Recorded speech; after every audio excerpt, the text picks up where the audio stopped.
I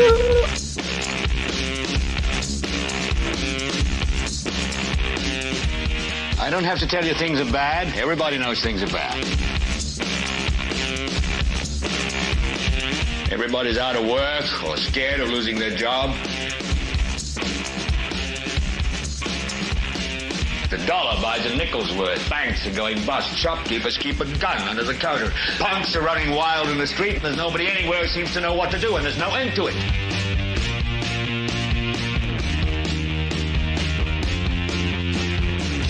The air is unfit to breathe, and our food is unfit to eat. And we sit watching our TVs while some local newscaster tells us that today we had 15 homicides and 63 violent crimes, as if that's the way it's supposed to be. We know things are bad, worse than bad. It's like everything everywhere is going crazy, so we don't go out anymore.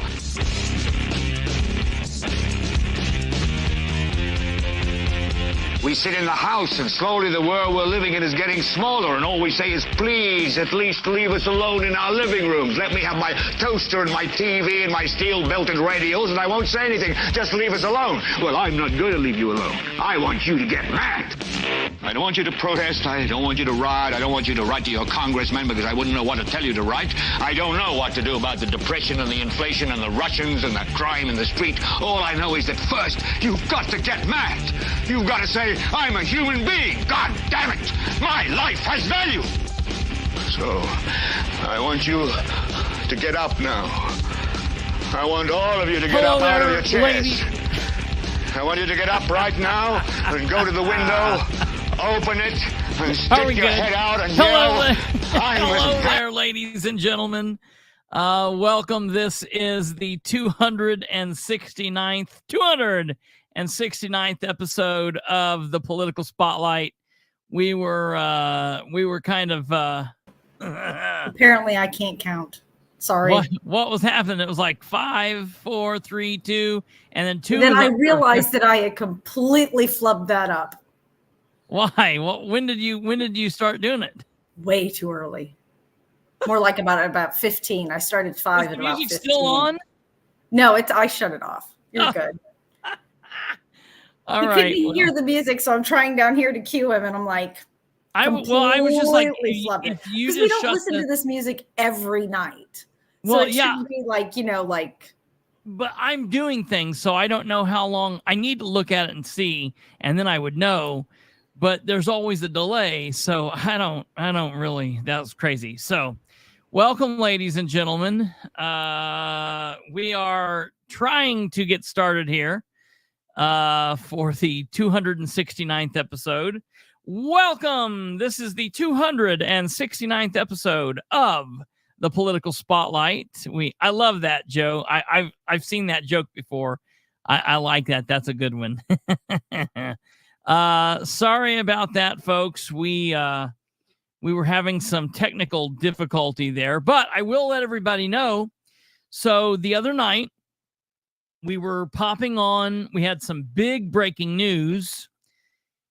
And look, as you guys know, for people who've been watching this for any length of time, we come on here frequently with breaking news. I would say maybe not every week, but sometimes it's like once a month, maybe once every couple of months. Here lately, it seems like it's been every couple of days, specifically with the city of Muncie. But we've been in it, and there's different layers of breaking news. There's breaking news as it relates to like what's going on in Henry County, or breaking news of what's going on in my hometown. The breaking news Thursday evening, in my opinion, I have to say, it's probably one of the bigger things that I think I've announced. Really. I think that, and that's going to be the focus of tonight's episode, is kind of what's going to be coming from the realization of Thursday. Yes, Stumblefoot, sir, that is absolutely accurate. Stumblefoot, for those of you listening to the audio side of this, Stumblefoot a viewer has stated this year's political cycle has been very interesting. What's crazy about that is honestly, obviously, both of those words fit for what I'm getting ready to say. Obviously, I assumed this year's presidential election would be crazy. We all knew that. And honestly, I knew it would be crazy. And I knew that there would be some aspects of this year's local and state elections that would be kind of like, hoo-ha. But I really picked last year's election cycle to be crazy on the local side of things. And last year's election cycle was like nothing. It was like a dud. And I don't mean because of just the turnout. I just mean, politically speaking, there wasn't a whole lot of craziness occurring. It was just, okay, ho-hum. But this year's cycle has been nuts. This year's cycle has really been crazy because it's been like really crazy during the off times, not when it normally would be. And then during like the actual action-packed time, it's been kind of like, asleep at the wheel. I think, however, there's like 72 more days left. And I'm going to, after tonight's episode is done, I'm going to put a little thingy,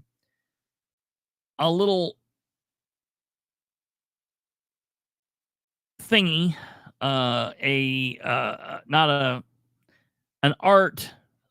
little thing that we're going to put up that's going to be just opposite of like Indiana and the United States. So over on this side of the screen, I'm going to put over there in the black a thing that has the countdown for election day, kind of like, and it will just be up on the screen always. It'll just always be there except for when this screen is up. And so we will start doing that because we're just about there. But while this screen is here, and now it's not, while the screen is back, do this thing if you could. Take your time. If you're here from YouTube, please like, subscribe, hit the bell, do all of that. If you're watching live, please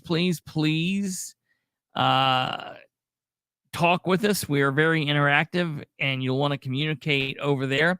If you're watching upon replay or repeat, you'll want to comment down below. If you're here on Facebook or YouTube or wherever else, we appreciate that. Thank you.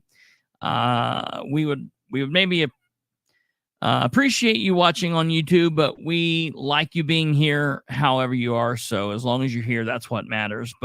And the only reason that we say we'd like you to watch from YouTube is you would just have a little bit better experience if you're also interested in communicating with us and talking. There's a couple people like Tim Nickham. Tim, I need to make sure that he knows how to comment from YouTube, and whatever. So we'll make that happen. But we'll get that going and see what happens. We'll put up the plastic, see what this goes. This is like a plastic. It's the exact same background as the other. There's just some plastic. It looks like a plastic wrapping. Yeah,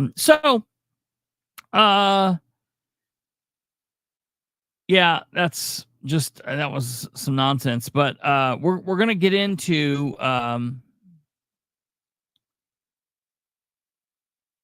oh no, I hate that. No, that's fine. You're fine. Well, that's horrible. Sorry, I was talking to Kate in the private chat. So no, here's the thing. Thursday night's show was like really big, and we had a lot of big, important people watching it. You're all important in my eyes, but we also had some people who generally don't watching. And then boom, right in the middle of the show, we had some issue going on. and technical issues. And that technical issues took us out of commission for about 28 minutes. Now, for anyone that has not seen that episode, I cut all of that out of there. Matter of fact, on Saturday, I ran it just the breaking news portion about the information that District 54 State Representative Corey Criswell brought up to the Henry County Council. And there has been a lot of scuttlebutt about what he said. Now, look, I just brought it to you. I didn't say it. I didn't make him say it.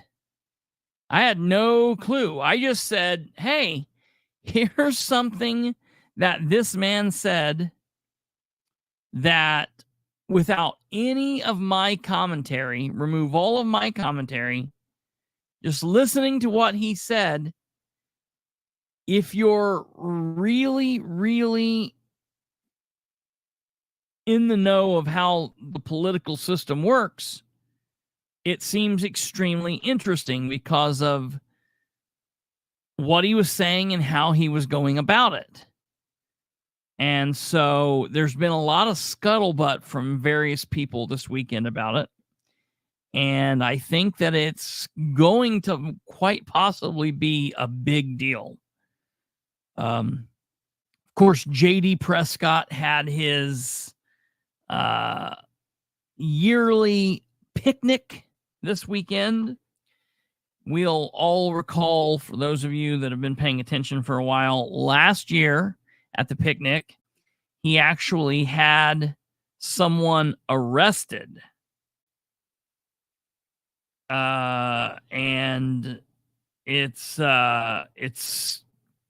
quite amazing that he was able to have a person arrested who attended a picnic that he was saying was open to everyone, and he had this person arrested, and the person was not doing anything. Yes, Stumblefoot, can you believe that? It's actually been over a year. It's actually been a year and a weekend. So we are actually it's been over a year, which is shocking. I mean, just absolutely crazy. And so, I think that's interesting that all of that has happened. Let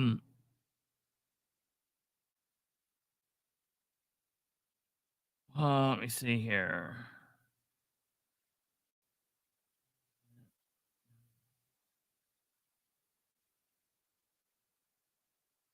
One, two, three.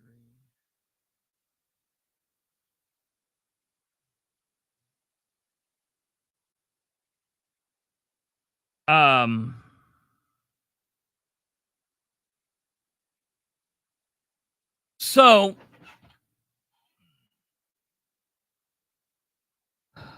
JD didn't advertise this picnic like he did the last one. Oh, kinda. He kinda did.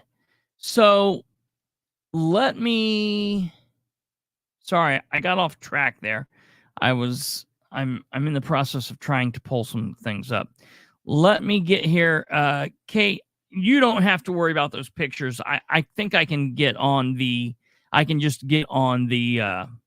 actual newspaper from here.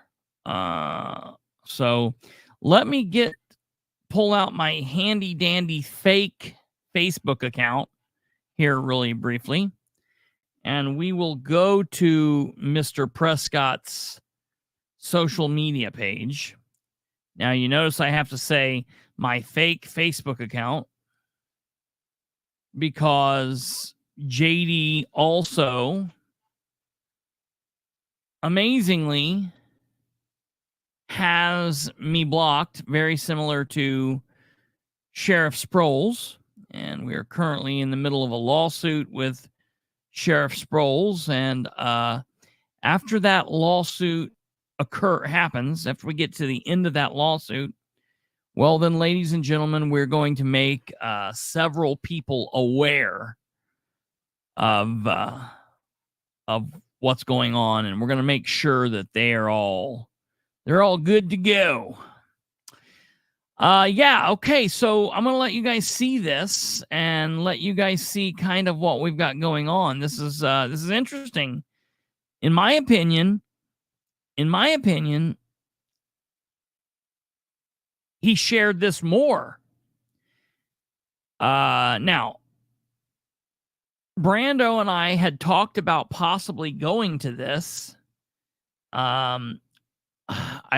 I wish I would have. I knew it was going on. I knew it was going on this weekend or next. I wish I would have went to this. This makes me extremely upset that I didn't, because the thing is, I still would have done it differently than the person who was there last year. The person who was there, while I am not a fan of, I will not stick up for, and I do not like, and I just someone I'm not a fan of in any way, shape, or form. What the person was doing at the picnic, he was in the right. He wasn't doing anything wrong. So, it is what it is. Well, you can be really bad and still, help somebody change a tire on the side of the road. So while we don't like the person and we don't like his actions of things that he's done elsewhere, what he was doing at the picnic, he wasn't in the wrong for. So I want to be very clear. That being said, I would have still done it differently than what he would have done. Brandon would have done it differently. And I think it would have made a bigger stink, because he would have had, if I would have showed up to JD's picnic, he would have done the exact same thing to me. He would have called the police. He would have wanted me taken off. He would have wanted me trespassed. And the only difference is, if they would have done that to me because of the way that I would have been acting and interacting, number one, it would have put JD in an odd situation, because I would have been there talking to like Micah Beckwith, and we would have been getting along. I would have been talking to Todd Rokita. I would have been talking to Diego Morales. And the other guy, I'm not even going to say his name. The other guy didn't do that. He was just standing over in the corner, kind of like a weirdo. I would have been mingling with the crowd and interviewing people in the crowd, and it would have made it look like it, what are you going to, you're going to kick him out now? Like everybody's enjoying his presence. So that would have put JD in a tight spot. But then number two, if he would have then had me removed, at that point, I think it would have been something that I could probably have talked to an attorney about and looked at what doing. I definitely would have fought anything if I was arrested or if I was charged, and JD's dad said that in that video. That's what these people live to do. They just want to do lawsuits. Listen, I don't want to walk in another courtroom. I don't ever want to talk to another attorney. I don't ever want to sue another human being or another entity in my life. That is the worst thing in the world. It is the worst experience in the world. That is not how I make my money to do life. Yes, I have sued. Yes, I have used the United States judicial system, but it's because my rights have been violated in the first place. I have defended myself. I'm not a First Amendment auditor going out here just looking up, and I'm not bashing First Amendment auditors. I'm just saying I'm not somebody out here picking up lawsuit after lawsuit after lawsuit after lawsuit. I'm out here doing the job of a citizen, and when my rights are molested, I push back. So that's that. All right, let's look at this. This is an event, a Facebook creation. This is on Facebook. And this says, it's his little thing he puts up. Saturday, August 24th, 2024 at 11 a.m. to 2 p.m. Our annual campaign picnic. See what it says there? our campaign picnic, okay? 4131 North 100 East, Winchester, Indiana, 47394. 12 people responded. Comical. Event by re-elect J.D. Prescott for state representative.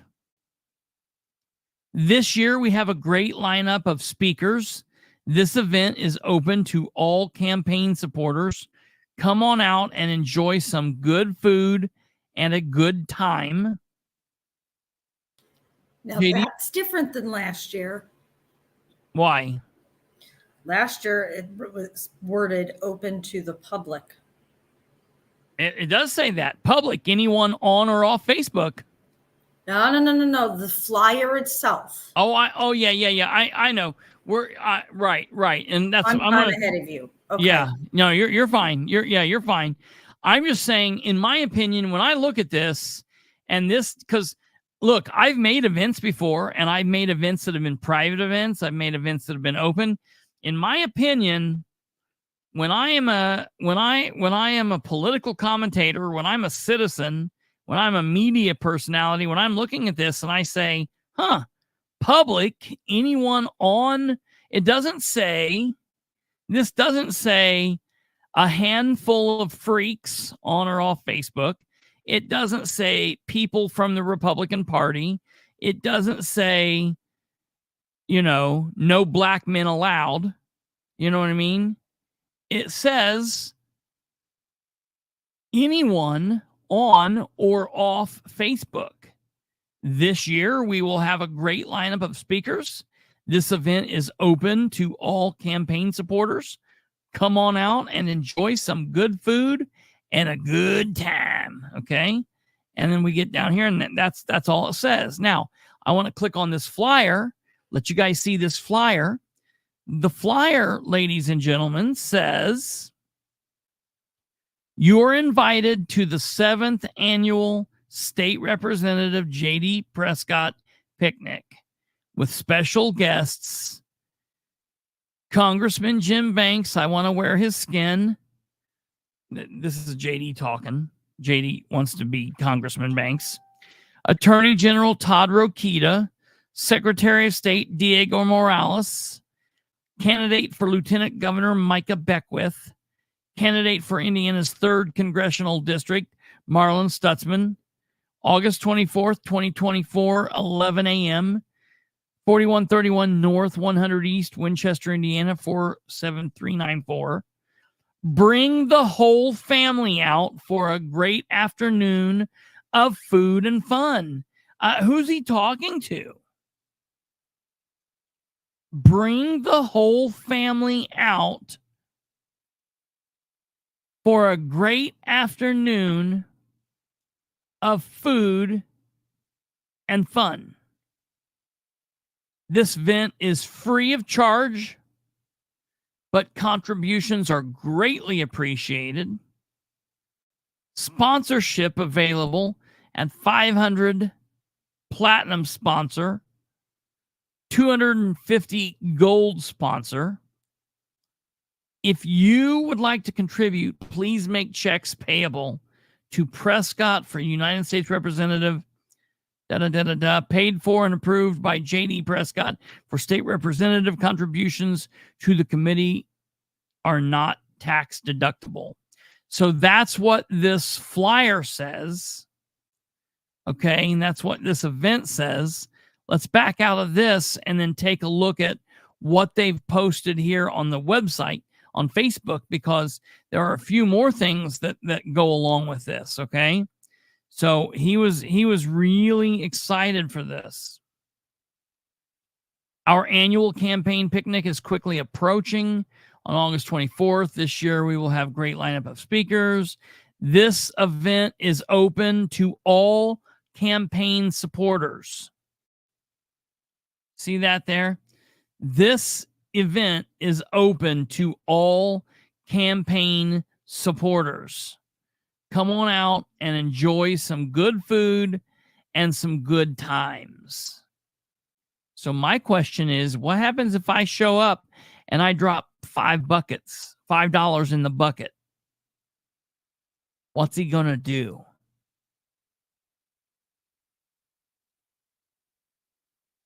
What's happening?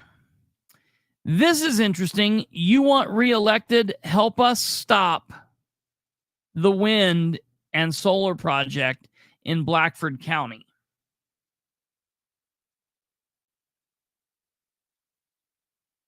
I'm going to need to write her name down because I'm going to want to have a chitty chit chat with her. Make sure that she is aware that that's not the way to go. Man, look at this. Micah Beckwith, appreciate all you do. JD, Micah Beckwith, Micah. I mean, this is a weird deal, man, what goes on with them. We're going to talk about that in a little bit. Let's see. Yeah, Steve Justice, of course, is on there because he's always around there. It's amazing, these people that just bend over and kiss his ass. All right. It's amazing to me. We've got good. They've got a flag there. I mean, I would hope having a flag that big that they would understand what that flag means and what it represents. I would truly hope that. Okay, this is the day before. The barn is ready for tomorrow's picnic.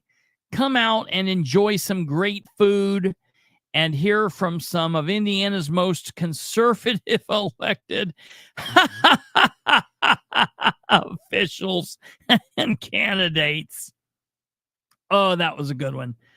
Whew. We will serve food at 11 a.m. Speakers will start roughly at 11:30. Hee-haw! All right. Boy, that's going to be a good one. Okay, so now that's there.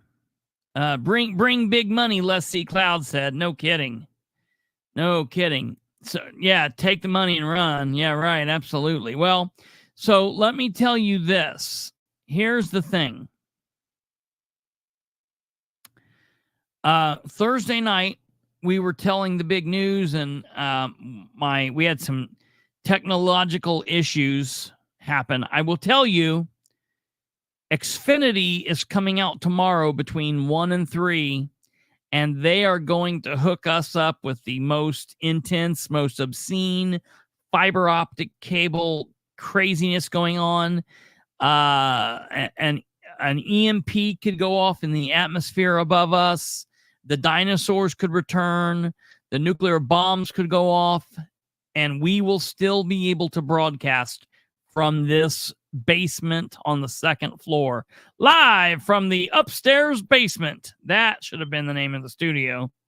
The upstairs basement. The only second floor basement this side of the Mississippi. That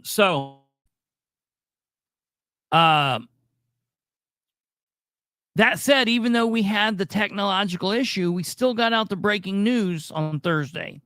And then on Saturday, I just felt compelled to release it again. And I want to let you guys know, everybody that's out there that's watching this,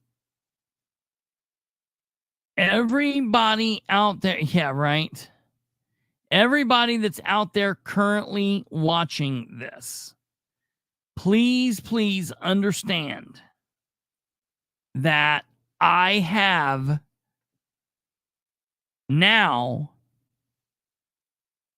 put out a standalone episode where you don't have to watch the entirety of the show. You don't have to go through the technological issues.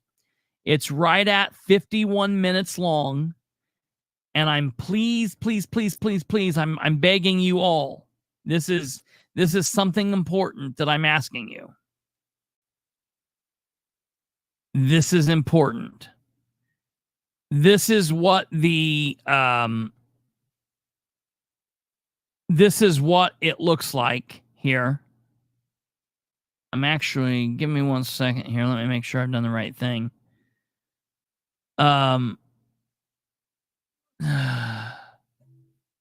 Is this? Yeah, right here. I'm actually going to put it. I'm going to show you guys so you can see exactly. So you guys will know. This is what the thumbnail looks like. You can see it there in the corner. This is what the thumbnail looks like. It says freshman state reps comments cast shadow over Indiana GOP's support of Braun campaign for governor. So freshman state representatives comments cast shadow over Indiana Republicans' support of Braun campaign for governor. And you've got Corey Criswell on the left-hand side, and you've got Mike Braun here on the right-hand side. Please, please, please, please share this with anyone and everyone you know out there. Anyone that you know that is a Beckwith supporter, anyone that you know that is a Braun supporter, anybody that you know that is a Republican or generally votes Republican, anybody leaning on the fence about rainwater. We've had some pretty big named individuals share this. We've had some people that's starting to spread the word about this, and we want to get this out. Listen, I'm not saying doing this to hurt Braun. I'm not saying doing this to hurt Beckwith. I'm not saying this to hurt Criswell. I'm saying do this to present a side that people need to be aware of. It's true, meaning it's true in the fact that I didn't make Criswell say those. This is not AI. Criswell said those comments on the record, and it is what it is. Now, we're going to hopefully talk to some of these people and get to the bottom of it. I'm going to issue a request tomorrow for to Corey to see if he would be interested in coming on. I think I haven't talked to Brandon and Kate about this, but I think that we need to issue a formal request through the office to JD Prescott to see if Prescott would like to come on. And now I'm kind of a germaphobe, but I know that if he's in the mood to hug people, I'm pretty sure that Brandon would take the hug.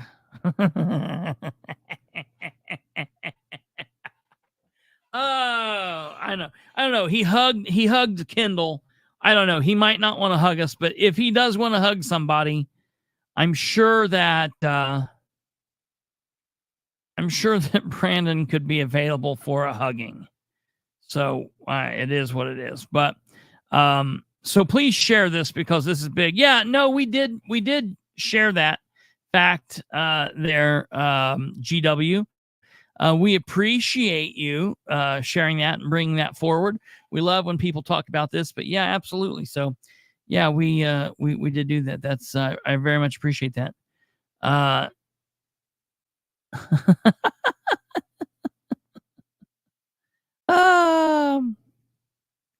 Yeah, no, that's all right. Hey, we love it. I think we even just said it quickly in passing. I think I forgot it one night and just kind of threw it in. We did the same. We also barely talked about our 1 year anniversary. We August 12th was our 1 year anniversary. The political spotlight's 1 year anniversary, that is. But yeah. So please share this out there. But the reason I'm talking about this is this show, this one that I did, we put it out on Saturday, and it's just the meat and potatoes of what happened. It starts up saying we're going to get into the breaking news, and from there it goes into Corey talking, and then my commentary about Corey talking, and then we get to the end, and I cut out anything else that does not pertain to that information. Well, so over the weekend, I talked to a couple of people, and I don't know, Micah might be watching this right now. I've been talking to Micah. We might have Micah back on the show here coming up, if it makes sense, campaign wise. I'm really interested in. For what we've got going on, and if he's got time in his campaign, they're very, very busy people. I was being facetious, obviously, but. I'm willing to talk to anybody whenever they're willing to talk and find out what the deal is, but it wouldn't be the same thing as necessarily like an interview, which is what we did last time. It would be more of we're trying to get to the bottom of, various things that are being said, various actions and whatever. And so, it would be fun. I would welcome it. I also, have told him I'm definitely interested in having Braun on if Braun would like to come on and talk. And I feel like it is valuable for candidates to want to come on and talk to people. And if you're in a position where you're running for office and you're saying, I want a mandate, I want to have as many people vote for me as possible, but then in the same breath, you're willing to say, no, I don't want to go talk to those people. Well, first of all, I have to say, what do you mean by those people? And second of all,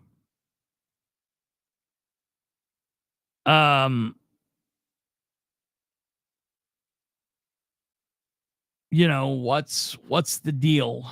What's the deal with what's going on? So we'll see. I did reach back out to the Jennifer McCormick person, the person that the last person that the last person told me to reach out to. I reached out to them, and I'm still waiting on some kind of a response back. Really quick before we move on, while I'm sitting here talking about having everyone on, I do want to remind everybody that it's almost September. Can you believe it? Wake me up when September. What is it? When September's done? When September comes? When it's October? When it's April again? Whatever. Anyways, on Thursday, the September 12th, 2024, the Political Spotlight will be producing and hosting the second Donald Rainwater Town Hall live forum question and answer period of time where you can watch live and ask questions, and we will get the questions to the man, the myth, the legend, Libertarian candidate Donald Rainwater. And so you'll be able to watch that. And then there will obviously be the first one, which was on the 15th of this month, then that second one, and then the third and final town hall will be on Thursday, October 17th. And you can reach out and ask questions for both of those or for one or the other. Just do what you've got to do. And in order to do that, the best way to do it is to submit questions to the Rainwater Town Hall events at the following link. And you just simply have to go to your phone or your desktop and go to www.rainwaterforindiana.com/contact. And it will tell you it'll tell you what you got to do. and that'll be very easy. You do that, or you can go to the actual link that we have posted already on YouTube. It's the bit.ly/Rainwater Town Hall 091224. And do that, and we will be able to get those questions out. Also, really quickly before we get into the big, we're talking. Look, tonight's episode, folks, is kind of like a stream of consciousness based around my thinkings and kind of things I've been hearing. We've got some stuff going on, some stuff behind the scenes, things that I can't really talk about right now, but I'm trying to think about, and you guys are kind of like my whiteboard. You guys are like my sounding board. I bounce things off of you, and you guys give me information back. But before we get there,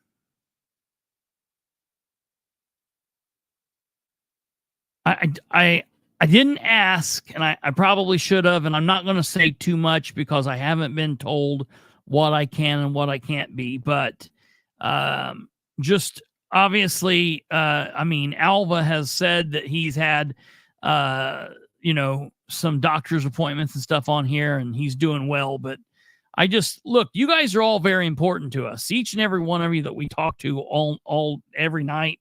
It's kind of weird that we all kind of get used to one another. So just, keep everybody in your minds and positive vibes and things, as everybody's working through what they're working through. And Alva's got some doctor's appointments and stuff like that. So it's not really my place to say anything. And I didn't even tell him I was going to say anything, but I mean, I'm not like being weird. There's not like there's anything specifically wrong, but just with all the doctor stuff that he's been dealing with, everybody just keep that, keep him in your thoughts.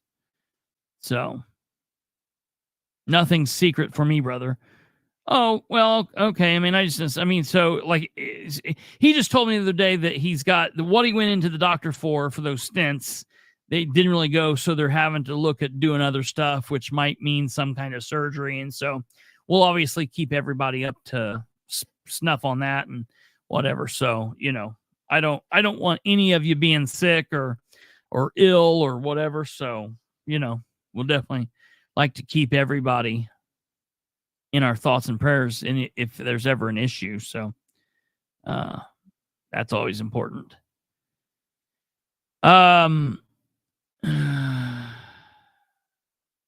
Do you still smoke, Alva?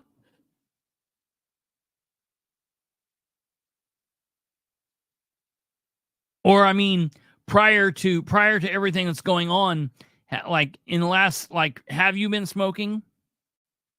My mom smoked for a long time, and we always we're like, we want you to quit. We want you to quit, whatever. And then I was like, I don't care if you quit or not, whatever, but she quit smoking.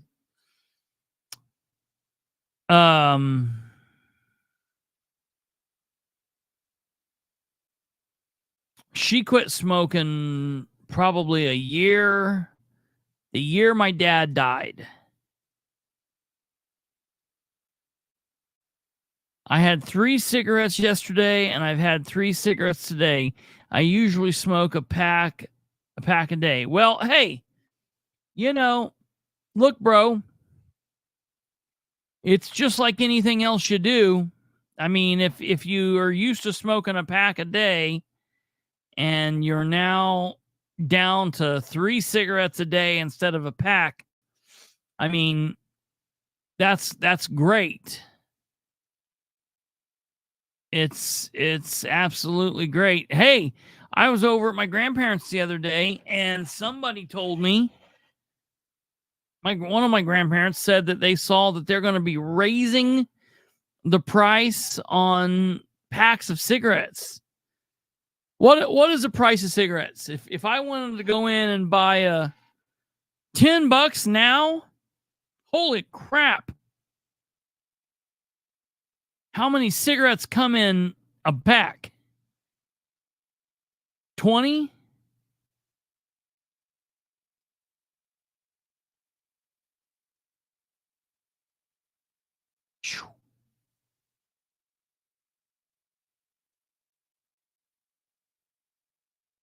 Everyone has moved out of the house except for me and the cats and a dog. Is that because you're trying to quit smoking and your mood is you're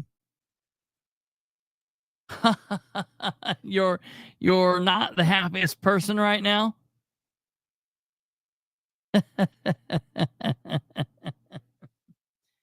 Oh man. I don't know. I've smoked. I've smoked. I mean, I've smoked cigarettes before. It never appealed to me. It never was good. I've smoked cigars. Now, I like smoking cigars. I used to keep, when I worked at the prosecutor's office, I kept a humidor.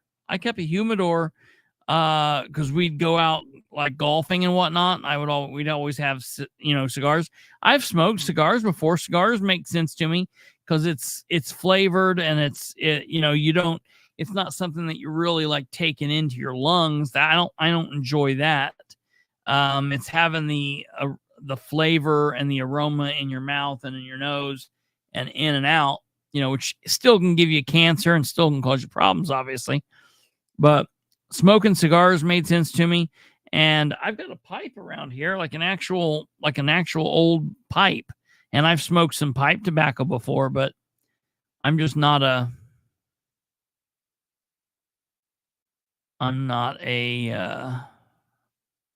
smoker. That's the whole reason. That's the whole reason I never smoked marijuana. That's the reason I never did drugs, because I didn't want to smoke. I don't like the idea of coughing and having that to be part of the whole deal. I'm like, that does not sound fun to me.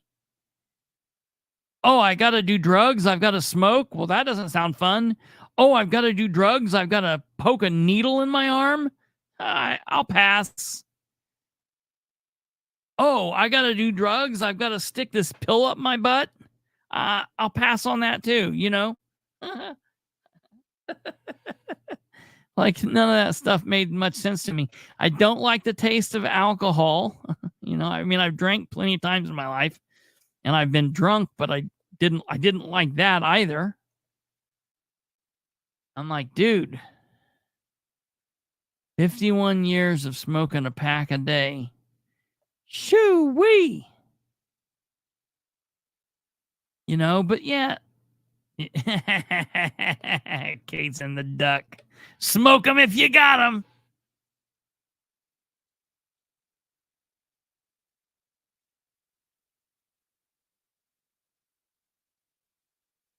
This commercial break then pops in and it's like Marlboro. I just got done telling somebody that I was almost smoking 2 packs a day by the time I quit. Shoo-wee. Now, wait a minute. Who are we talking to? Who are we talking to right now, GW? Are we talking to boy GW or girl GW? Because there's two of you that kind of run that. Who? Just me personally, so I can know. Who was smoking 2 packs a day? Which one of you? The man. The man, the myth, the legend. I love it. Just so people know what that was. It's obviously a couple. And sometimes I talk to them and I don't know which one it is. Stopping smoking is like stopping liking women. We were both smoking 4 packs between the two of. Holy crap. 2 packs a day. That's 4 packs a day. That's $40 a day. You know how many guns that could buy in a very quick time? Good Lord. Or like you could be doing some actual real crazy drugs for the amount of money that you're spending on cigarettes. Holy crap. Everything in moderation. Remember Mr. Orchard? Everything in moderation except heroin. I never really knew if that means do everything in moderation except heroin, never mess with heroin, or do everything in moderation except heroin, go balls to the wall, have fun, do it all. I never really knew which way he meant that way. Yeah, that's a car payment a month, man. Holy crap.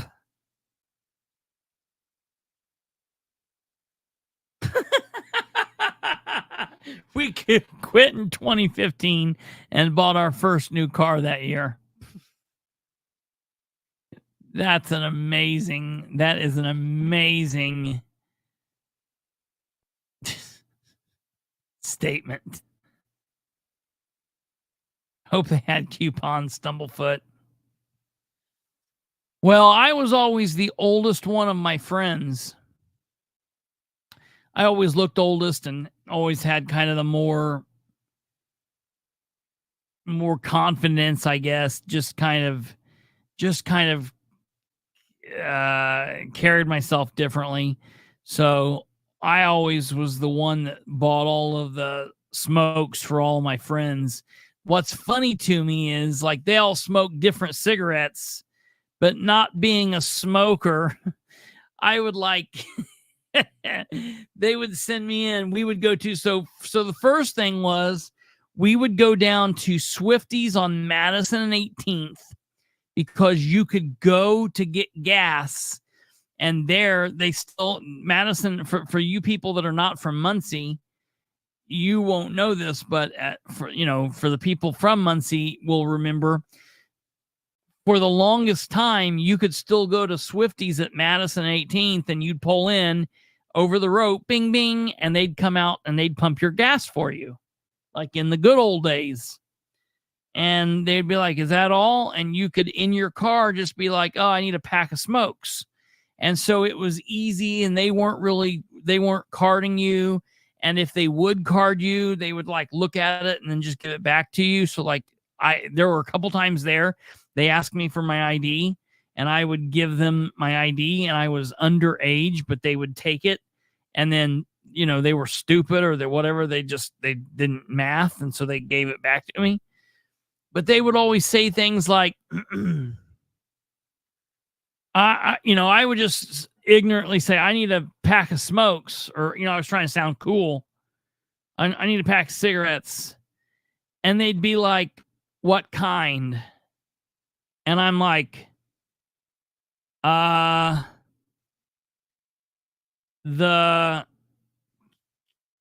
Camel Marlboros. I want the Camels and a Camel Reds. Instead of like, I didn't know the difference. Like, can I get the Cools? The Cools that have the camel on them. I didn't know anything about them, so I'd always say like dumb shit. And I'm surprised they gave them to me. And so what I just started doing is from then on out, screw you. If I was buying your cigarettes, you smoked what I was getting you. And I just got every one of my friends Marlboro Blacks or Marlboro Reds because it's the only thing I could remember. I don't know. That's what they all smoked. So I like single-handedly tried to like kill all of my friends. I'm kind of like the worst cigarettes. Oh, God. What's Janet asking here?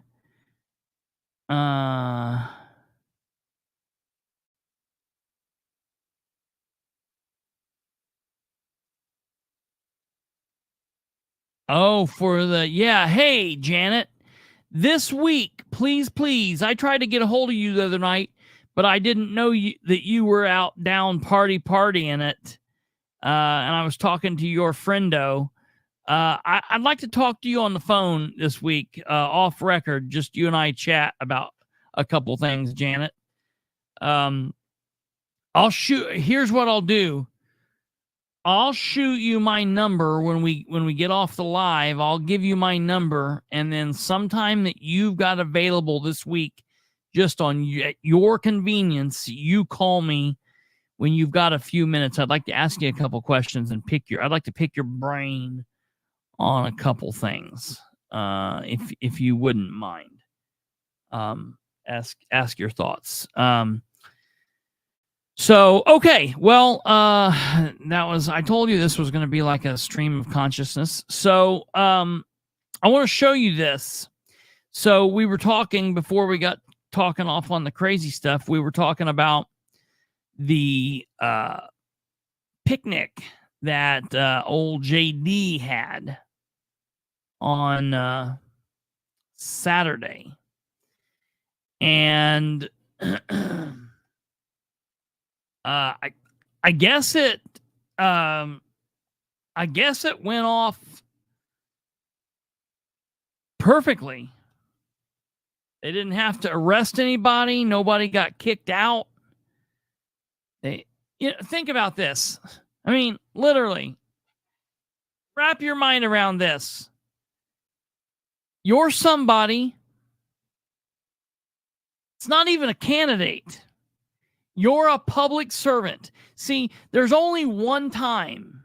There's only one time that you're a candidate. There's only one time that you're free of the trappings of being a public servant. And that's when you're the greenhorn. You're running as a first time, and you can basically play it by ear. You do what you want. If you don't want to answer questions from people, have at it. Do as you please. I think it's a bad way to go. I don't think it looks very good. And 90% of the time, it means I'm not going to support or vote for you. And I'm probably going to talk badly about you. I'm probably going to run you down.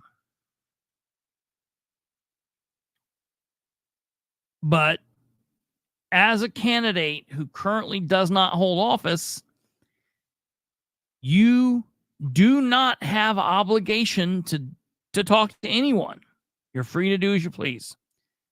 As a candidate who does not currently hold office, not being a public servant, as a person who is trying to become a public servant but currently isn't, you don't have to allow anyone on your social media feeds.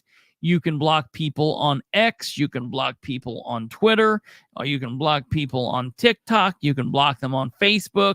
You don't have to answer anything. You don't have to look at pictures. You don't have to look at videos. You're free to do as you please. Now, I tell every candidate that I support, every candidate that I help, don't do it. Don't do that. Don't get in that habit.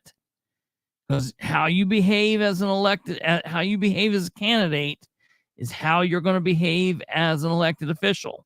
So I gripe about that all the time. But I'm nobody. So when you're just a candidate, you can do as you please.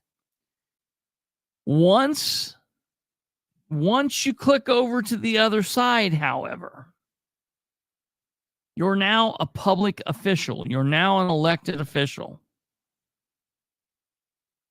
You're now an elected official. Now, there are people out there, lots of them, that disagree with me and say, when you're an elected official, you're an elected official, and that's right, and Bilbrey's right about everything. But when that elected official is campaigning, during the campaign portion of that elected officials, right, when they're campaigning for re-election, there's certain things that they're allowed to do that you might not like. And I say, well, that might be, but I'm going to hold it against you. It might be okay, and they might be able to skate by the law, but that don't work in my book. All right?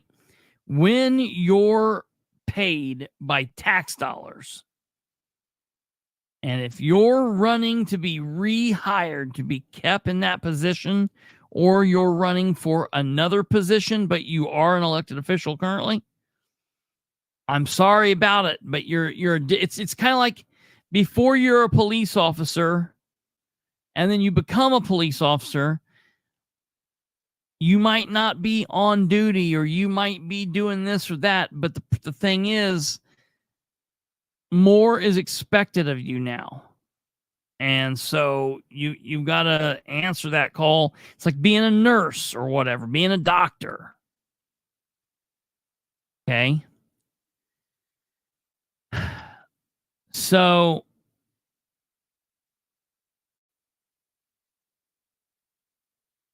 it's just so frustrating.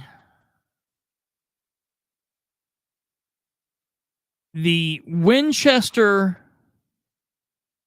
newspaper, we were talking about this the other day, Brando and I and Kate, when we were talking about the property taxes, and we were talking about Lisa Friend not being at the newspaper anymore in Winchester. She used to be the publisher there. Tell me what a joke. She's had no business ever doing that job. That was stupid. Okay. Well, as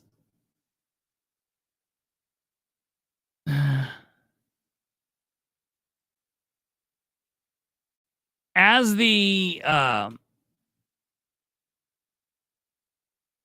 elected official, public servant, when you're running for office, you still have to conduct yourself in a way that, in my opinion, is differently than anybody else. Okay. Well, here, ladies and gentlemen, is the newspaper article from JD's event. This is from the Winchester News Gazette. Okay. The article was from yesterday, updated 9 hours ago. GOP candidates, officials visit Randolph. Winchester, Republican candidates and officials shared their views with area residents Saturday during what has become an annual event at Prescott Farms. U.S. Representative Jim Banks, Lieutenant Governor candidate Micah Beckwith, Indiana Secretary of State Diego Morales, State Senator Jeff Rotz, State Representative J.D. Prescott, who hosted the event, discussed various issues and pushed for continued GOP leadership in Indiana and the return of former President Donald Trump to the White House. Indiana Attorney General Todd Rokita and District 3 candidate for U.S. Representative Marlon Stutzman were scheduled to visit as well, but were unable to do so because of last-minute changes. Interesting. Among their agenda items, they pushed for tax reform and fiscal responsibility. Okay. Boy, I love it. I love hearing that we have elected officials or candidates that want to push for tax reform and fiscal responsibility. But I've just got to tell you, I see in this picture 1, 2, 3, 3.5. And I'm not just calling Diego a half because of his size. I realized that was probably upsetting as soon as I did. We'll do it this way. 1, 2, 3.5. The reason I was calling him a half is because he's only been there for a little bit. Okay. But 3.5 elected officials who have been here for a while. And I got to be honest, none of these three, not him, not him, and not him. All right. From Morales over, these four have not acted in a way that I would say is conservative or Republican. They've not done anything looking for tax reform or fiscal responsibility in the times that they've been in office. Just, I'm calling it like I see it, and I'm telling you what the truth is. Go look at their record. It's not just me babbling. Go look at their records. Their records speak for themselves. They pushed for tax reform, fiscal responsibility, strengthening election laws, ending abortion, securing the southern border, deporting those living in the country illegally, opposing transgender issues, and fighting the woke agenda. Who's going to fight JD's agenda? Because listen, I talked to somebody over the weekend who told me, trust in Beckwith. Understand that maybe Beckwith's working some angle with JD and we just don't know what is in his mind. All right. Okay. But let me tell you, I know what's in JD's mind. This is not my first rodeo. I was on JD's team to get him elected in 2018. I'm going to tell you, ladies and gentlemen, when I was on his team in 2018, I told him, and this is honest to God's word. Let me ask you, hey, Kate, are you in a position where you can come on here real quick? Yeah. What's up? Have you ever heard me say, we'll see if you know, have you ever heard me say something that I've said to JD that about what would happen after he elected? Yeah. What did I say to him? That right now you were supporting him, but there was going to come a time when you weren't going to. Yep. Okay, I just wanted to make sure that you knew, and I'm sure other people, I know Chris Bunner would know that. I just want to make sure. You've said it on here a lot of times. A lot of times. Because that's something I said to JD probably within the first 6 months, 3 months before the election, because at the time we needed to beat Sean Byram. Believe it or not, having Sean Byram in that seat over JD would have been worse. But I knew at the time that JD was a dumbass. I knew he wasn't worth anything. I knew that he had the momentum to beat Sean, but then I knew I would be opposed to him. So I get it. Maybe, I don't know how long Beckwith has known JD. That's a question I have for him. I need to, and maybe he doesn't need to answer this publicly. Maybe he can answer it privately. How long have you known JD? Because here's the deal. If he's only known JD for a year or two or 3, then I get it, but you'll have to forgive me for saying I know JD better than you. Now, if he says, well, I've known JD for 15 years, well, great. Then he's known JD longer than I have, but I'm willing to say that it's on the religious aspect, and I would like to know how much. Look, all you've got to do, folks, is look at JD's record. Look at JD's record and then tell me if that record is something that you want to push. Hold on.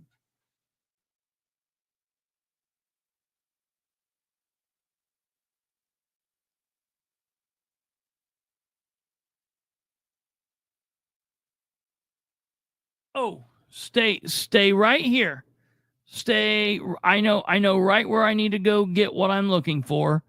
Stay right here. We're going to play you just a small amount of background music, and I will be right here, right back. Stay right here.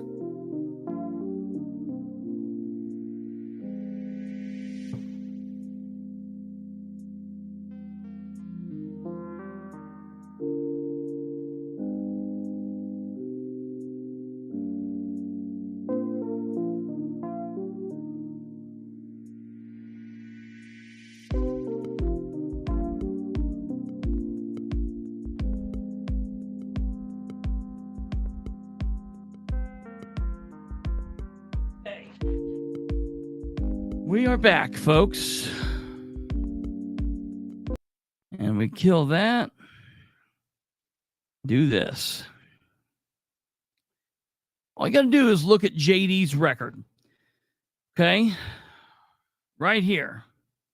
Or lack of a record. The truth about JD Prescott. Okay? First and foremost, there's a photo of JD. Okay. Now, I know it's hard to see what this is, but you should hopefully be able to see, even from this blurry photo, that he's mad.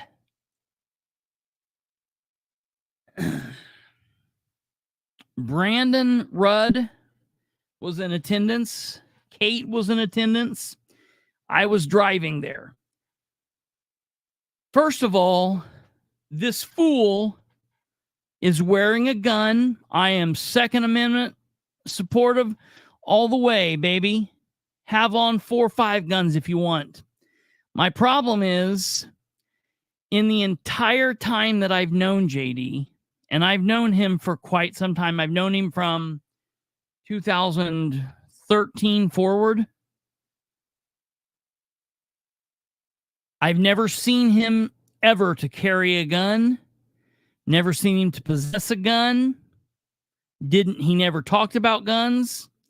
So I think what he did was, because he knew that people were going to be there and have questions, he wanted to be like the tough guy.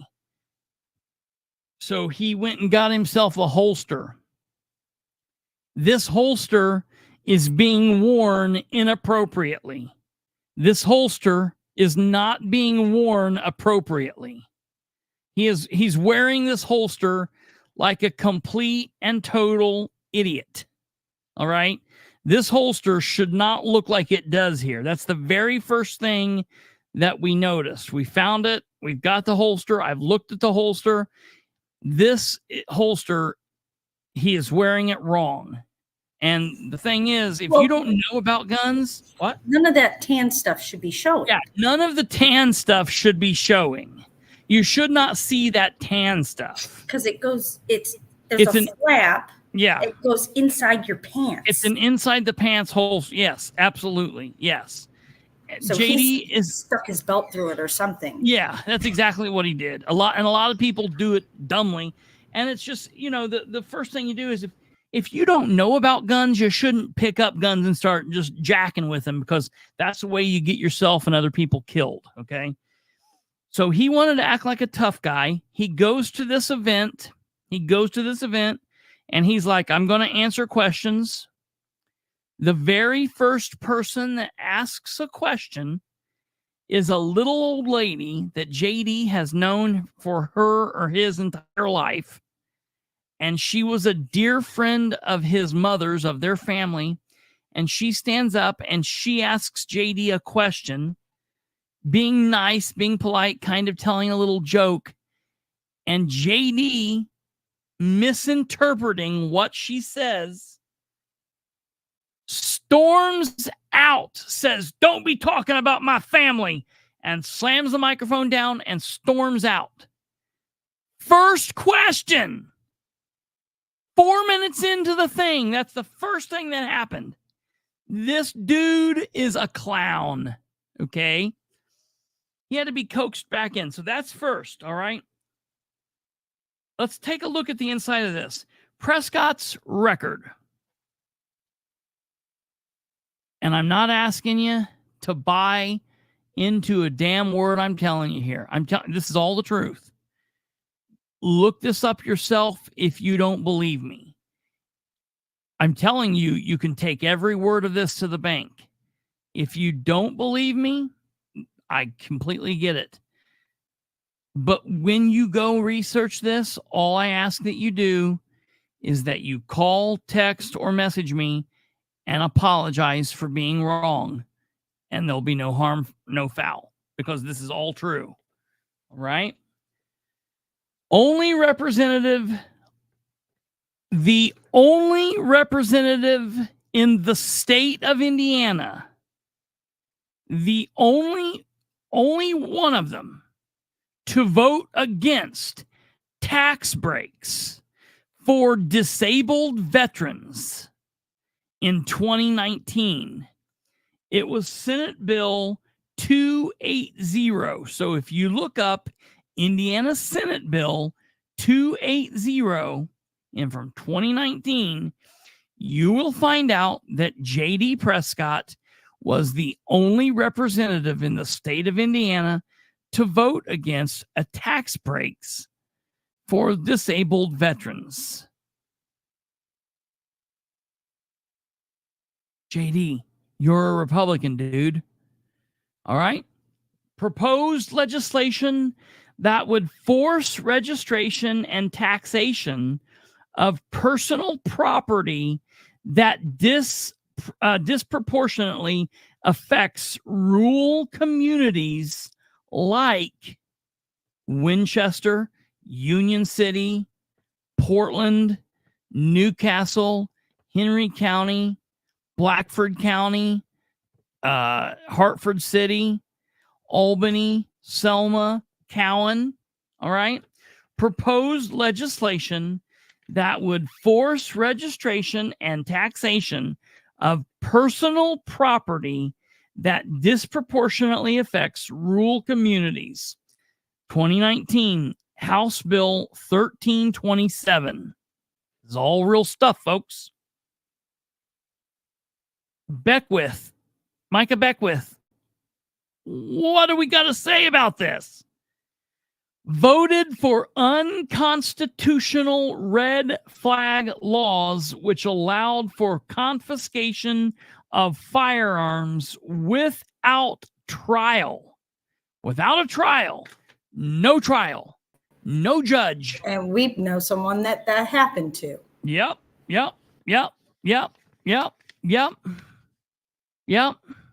Wait a minute.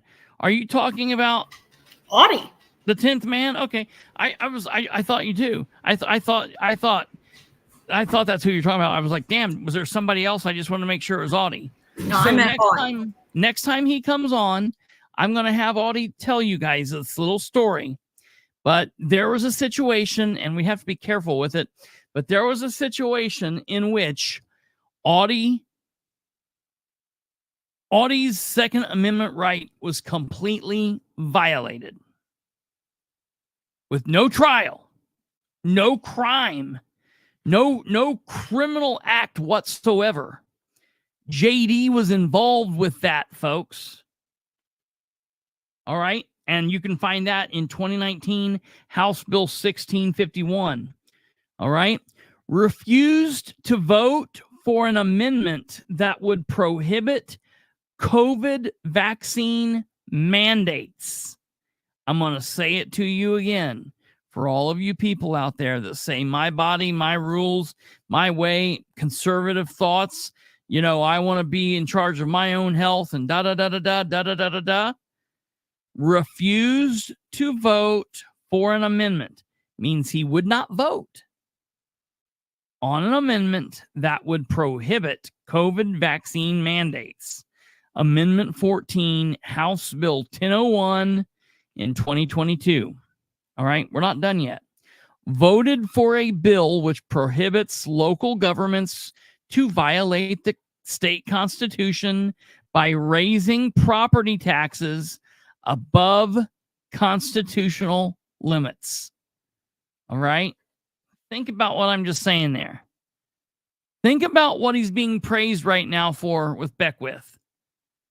Think about what Beckwith is praising him for right now. His fuddy-duddy plan that he went on Kendall and Casey about. While just a couple of years ago, he was completely flip-flopped. Would not vote for tax breaks. Would not vote for tax breaks for disabled veterans, people who had their legs blown off by landmines in war.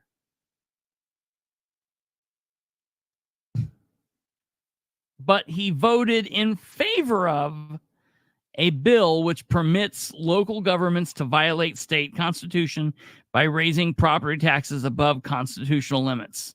2019 Senate Bill 582. All right. Moving on.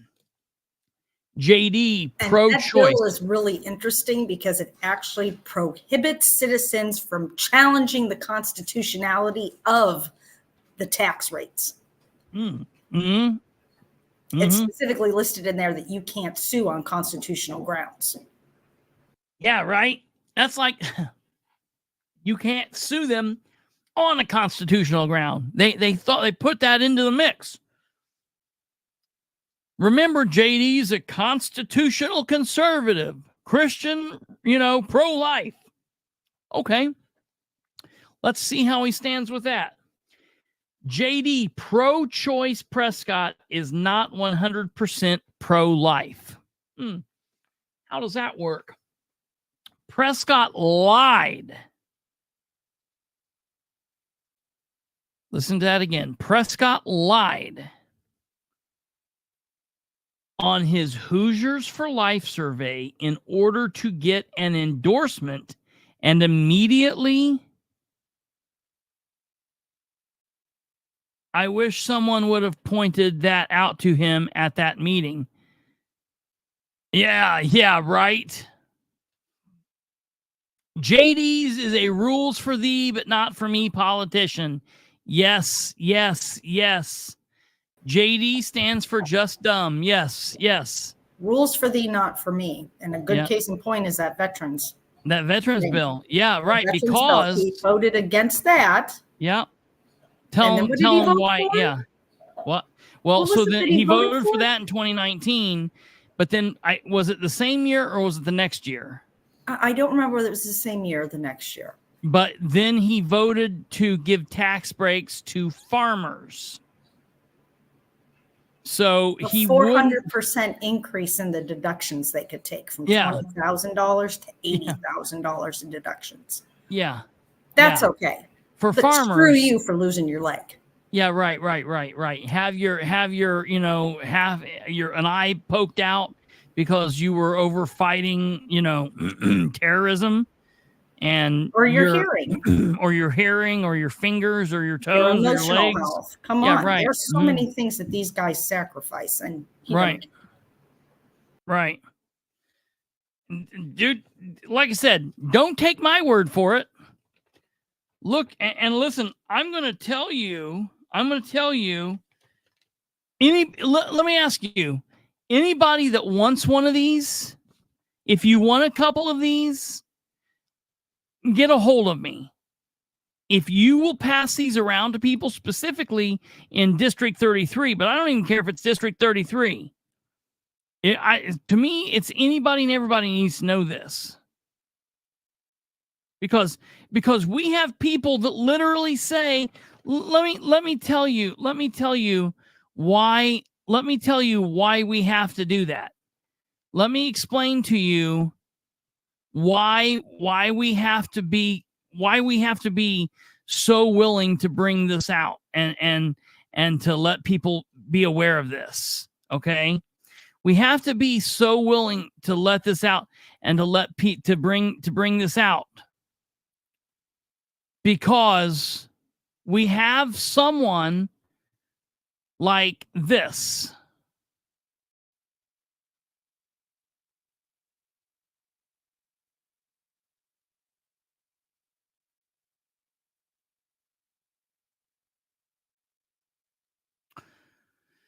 Micah Beckwith, who says, I appreciate you for all you do for our state, JD. JD replies, thank you. I'm looking forward to working with you and Mike Braun in the State House. Well, let me tell you something. If this is what Beckwith has in mind, I don't want anything that he's selling.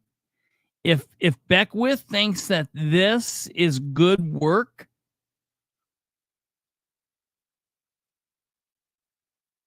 if Beckwith thinks that this is good work, if Rob Kendall thinks that this man deserves, because this man's trying to sell him on some kind of a peace offering, let me tell you the peace.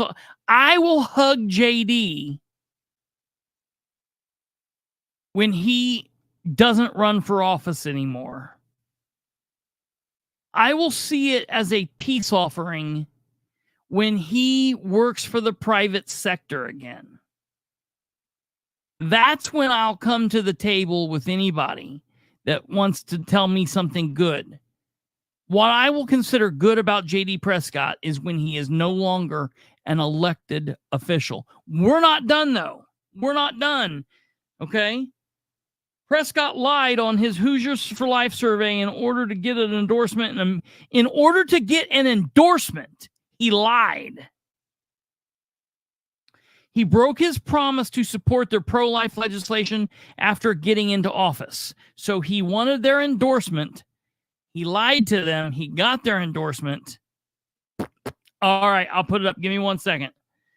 Prescott has voted against multiple amendments which would have stopped abortions in Indiana, including Amendment 1 to Senate Bill 204 in 2021,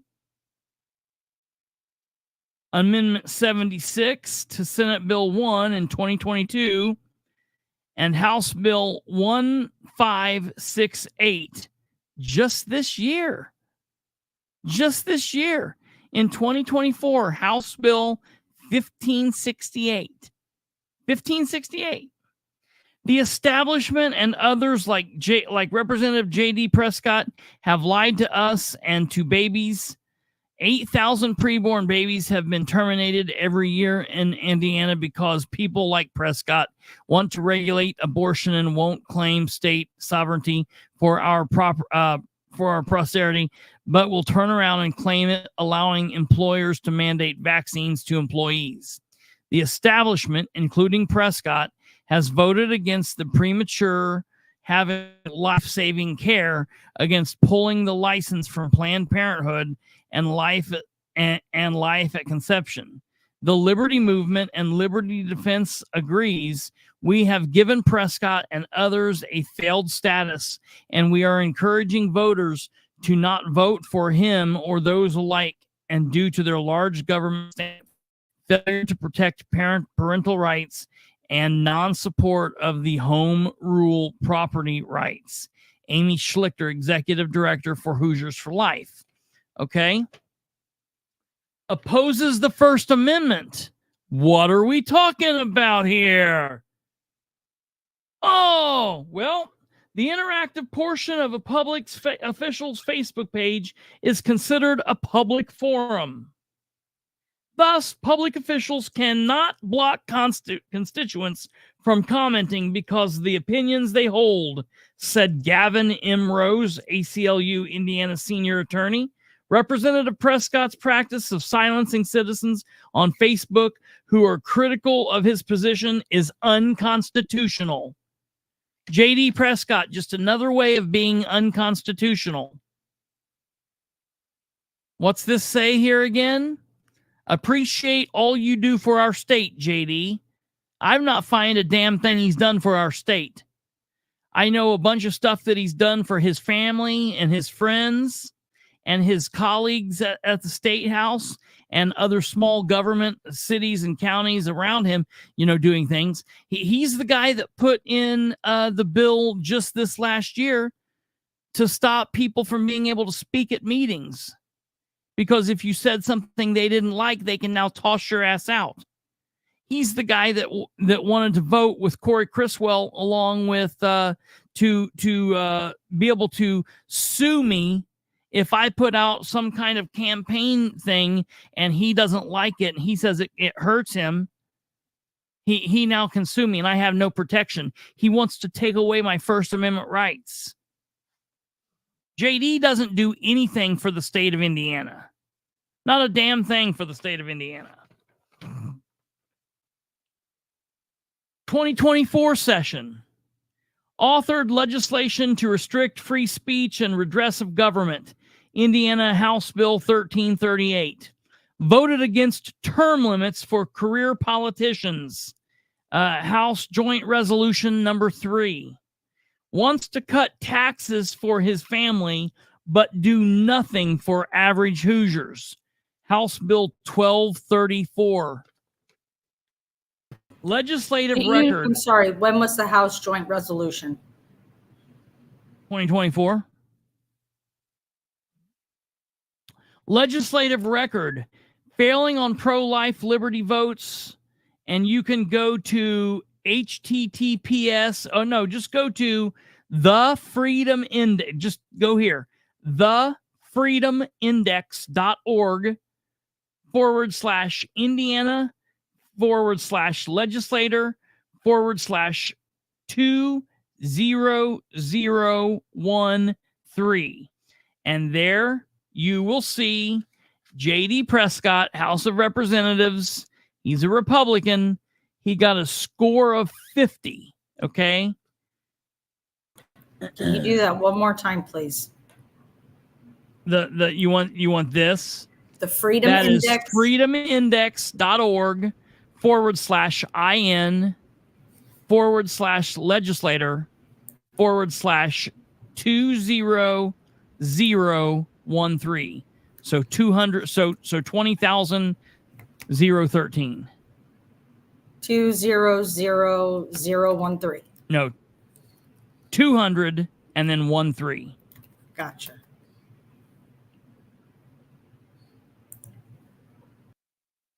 Okay. Failing to protect consumers. All right. His overall score is 45. He's you know what a score, in school when you get a 45 on a paper, JD protects his friends only. Hey, come up here real quick, Kate, just so for effect.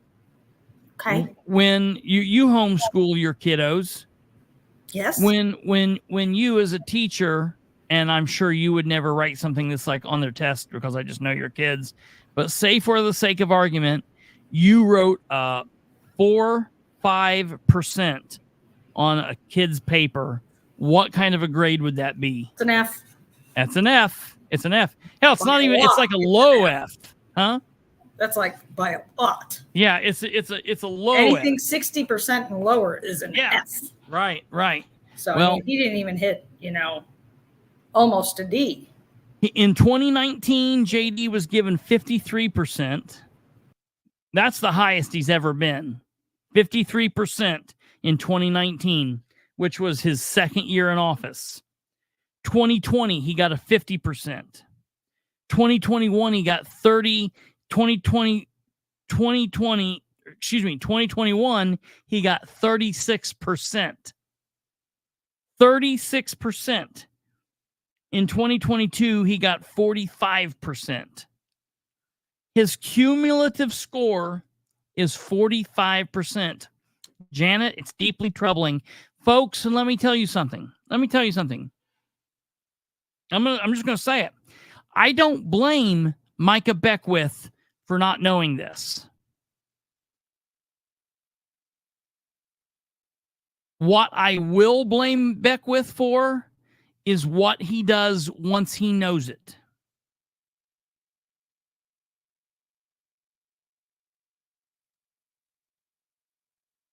Because I'm going to tell you, this is going to be presented to him, and a lot more, and a lot more about a lot more other officials. And those people are going to come and have excuses. Well, you got to play the game. You did this because of that. You did this because of this. Bullshit. That's what people tell us that we fight out. That's what the Democrats tell us that we don't like. We are past the point of excuses. You're either standing up and doing the right thing, even when it's tough, or you're this fruitcake. There's no other way. Okay, so for the people that wanted the QR code, I don't know if you can get it this way, but I'll put this up on the screen. Tell me if you get it. Oh crap! Hold on, I got to pull the comments up so I can see. Tell me if you can get it.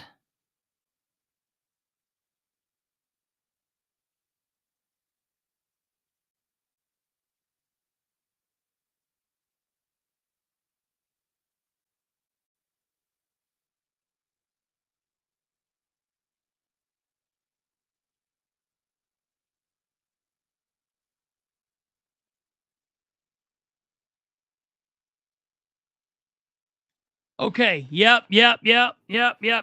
That's where you'll want to go. You'll want to go and read all of that. That's just what random people have to say about him. I will get this to anyone that wants this. Janet, he knows about some of them. I'm going to make him aware of all of this. And there's much more. But here's the thing. And this is what I need to know from him.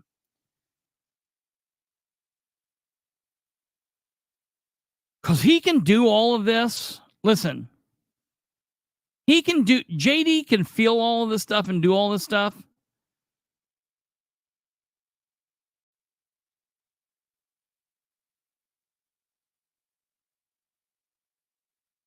Yeah, I hear you. Just get on there and look about the thing. Go on there and look about because it's all about JD. But JD can feel the way he feels.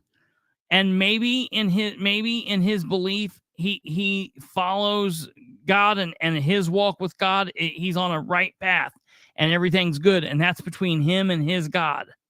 And maybe he's a good person and he's a good spiritual buddy and a good person in church. I've got no issues with that. That's got nothing to do with me. That's between JD, his God, and the people around him. But I will tell you how JD interacts at the church has got nothing to do with him as a representative. And the two things don't match up. So I'm not bad-mouthing Micah because he supports JD. I'll get him to you. I'll give you more than one. I will give you more than one. And look, don't take my word for it. And you look something up and you want to debate something, and I'm not saying like fight or whatever. I'm saying like I'll talk about it. We can discuss it. You want to look something up and see something and think, you got a different take. I'm not closed-minded.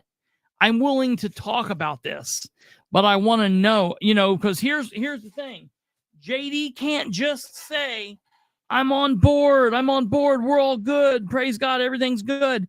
And Rob Kendall can't be like, I love you, man. I love you. I wish there were 100 more like you. No, good Lord.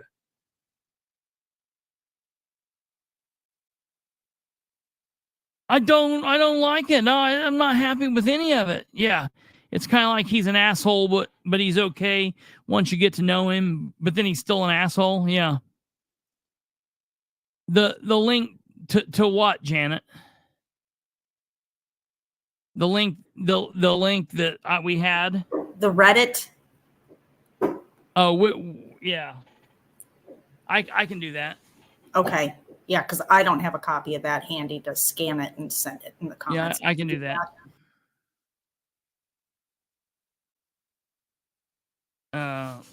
Matter of fact, that's what I'll do. Stand by. Janet, I'll get you and anybody in Delaware County that wants one of these. I will get these to you. Are you watching me, Kelly? Are you watching me on Facebook, you weirdo?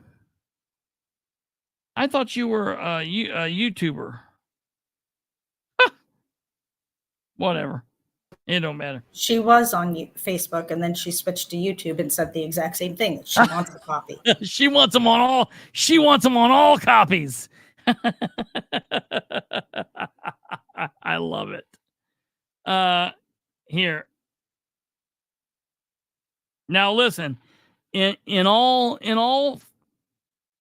fairness, folks, there are people on. I mean, it is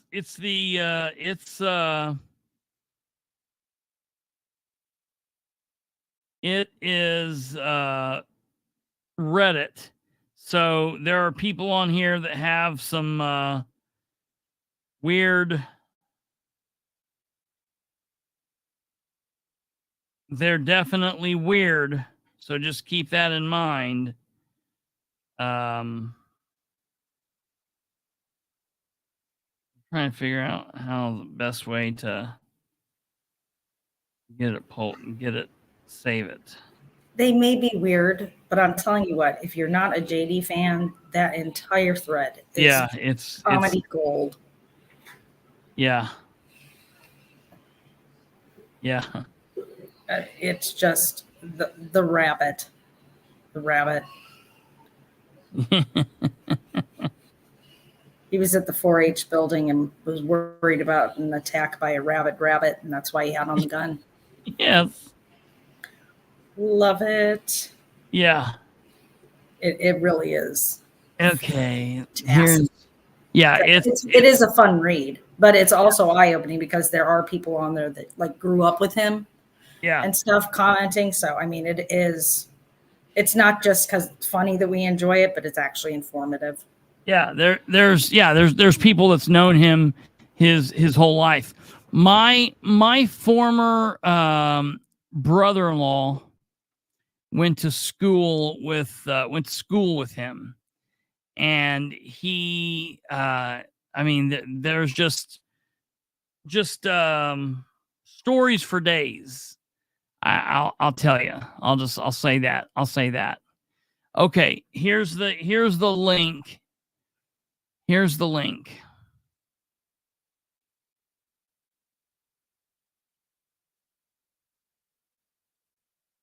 But folks, I just want to make sure that you're aware that this is not actually the link. This is not the link to the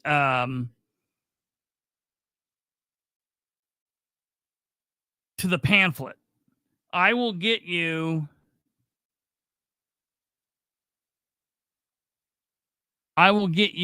copies of the pamphlet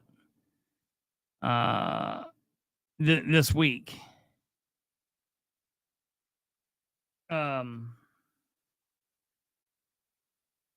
Okay, Janet.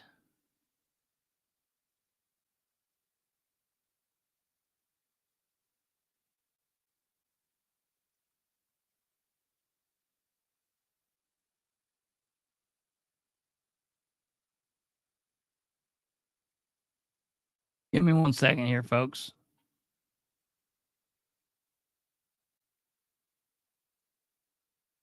Okay. Janet, I just sent you the link.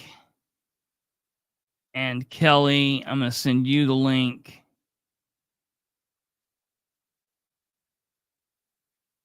But again, this is to a kind of a rabbit hole Reddit thing. This is not to the actual thing. But yeah, I will get you these. I will get these to you guys. Janet, if you want to. Looks like GW's already having fun. Oh yeah. It's definitely a rabbit hole. Janet, if you want to, I sent you a text message, or I sent you a message in Facebook with my phone number, and I don't know if you want to text me your address, I can drop some off in your mailbox, or if you don't want me to know where you live, I'm fine. I mean, I'm not coming to get you. If you want to meet me someplace, I can give you a couple. I don't know how frequently you see Kelly. I can give them to you to give them to Kelly, or we can definitely work. Something out. So that's not a problem.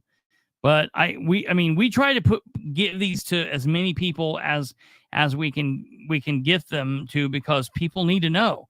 Because here's what happens. So the game is played, right? So JD comes to the event, and everybody in the the Republican House, the family, they all come up and they're like, "Oh, JD," and they take him around and they introduce him, and he comes up. He comes up to the microphone and he says, "Hey, I'm a conservative Christian, and I've got my beautiful wife here, and my beautiful kids and siblings and or whatever, and we do what we can, you know what I mean?"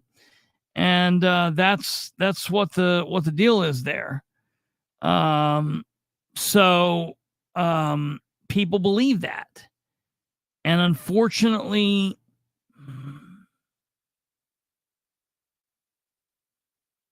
while I don't question his belief, I do believe that he is a Christian. I will never question someone's belief. I'm fine. I question him as an elected official. He's not a public servant. I'll put you this way. He would violate my rights in a second. He does not want to hear from me. He does not want to. I don't have the same rights in JD's America that, well, sure. Right, Janet. I mean, look, but again, that's between him and his maker, and I'll let them sort that out. I just know how to deal with him from my end. You know what I mean? Like, I'm not going to question him or call him out about his religion. I just know I wouldn't go to the church that he attends. And I wouldn't, I'm not going to call him out for it. That's between, them. But what I do have a right to do, and what I will do is I will bust him out as being an elected official. Is he related to Sproles? I don't think he's related to Sproles. I will tell you, however, Sproles is a fan of JD. Sproles went to both JD and Corey Criswell in an attempt to get a couple of things passed pertaining to policing when he attempted to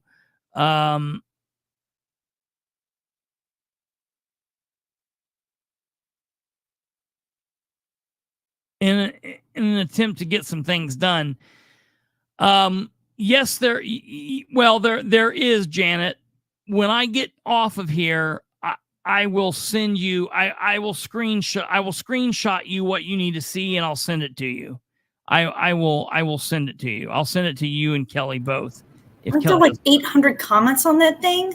I'll get the big ones, the biggest things. And I'll get her enough that she needs to see. The big thing that she needs is the banner, is the plaque, the whatever it's called, the pamphlet. Okay, real quick before we move on, I do want to answer Frank's question. Unfortunately, currently I don't have anything Sproles related this evening. We are about done for the evening. I'm just getting ready to wrap up. I am working on something about Sproles here in the next couple of days. I don't know. It looks like you're fairly, or I don't want to say fairly new. I don't know if you're, if you have Facebook. If you have Facebook and you want to look me up on Facebook, Frank, you're more than welcome to look me up on Facebook. And if you do that, send me a friend request. Kate just put it up on the screen. Bilbrey's Facebook page is www.facebook.com/Bilbrey318. If you send me a friend request, I will accept it. And then when I do the show about Sproles here, either later this week, probably it'll be later this week, I will let you know when I'm going to do it. Or if you don't have Facebook, just obviously you're on YouTube. If you haven't subscribed to the channel, it doesn't cost. Go up and subscribe to the channel and click the bell so that way you get notified, and just keep looking, because we will do a Sproles episode later this week. Okay, yeah, do that, and I'll make sure to connect you. I'll make sure to let you know when, where, what, how, what's going on. So, because we are going to be talking about that. There's some stuff coming up with him that is important. So, really quickly before we end, I do want to pull this up and let you guys see this, because I think that this is important. And this is the whole reason I went over the platform of JD's, basically his record. The whole reason I went over JD's record is what we see in the Winchester News Gazette article. If you girls and others were questioning what was going on, reading that crap about JD, here's the article from the News Gazette that covers the picnic that occurred this last weekend at JD's house. Okay, and this is concerning to me. This is really, really concerning. Okay, so again, it's GOP candidates, officials visit Randolph County. And look, from left to right, we have Rotz. Rotz is right here. Jim Banks. JD Prescott, who looks like a little beady rat. Diego Morales and Beckwith. And it's interesting to me that Scott Alexander doesn't hang around him as much anymore. And doesn't seem to be here. You know, there's some interesting things if you take a look at who's around JD and who's no longer around him. You know, maybe just ask yourself why that is. You know, it's really crazy. All right, listen to this. And that being said, Scott Alexander, to me, I don't feel as strongly about him as I do JD. But he has done a lot of questionable things too. And I really don't have much use for him. Again, because look, at the end of the day, you're either fighting for constitutional freedoms and you feel the way that I do, or you feel that same passion, or you don't. I'm going to tell you something. Janet, you remember, do you remember, Janet, when I spoke at the barn last Wednesday? Do you remember that? And what I said, and it was kind of like fire. I was kind of fired up. Remember that? And at the end, people clapped Okay. Scott Alexander did not like a word of what I said. He was mad about what I said. My question is, why? How can you be mad about what I said? If you're, I mean, I didn't say anything insane. I didn't say, yeah, GW, you guys were there. Did I say anything nuts?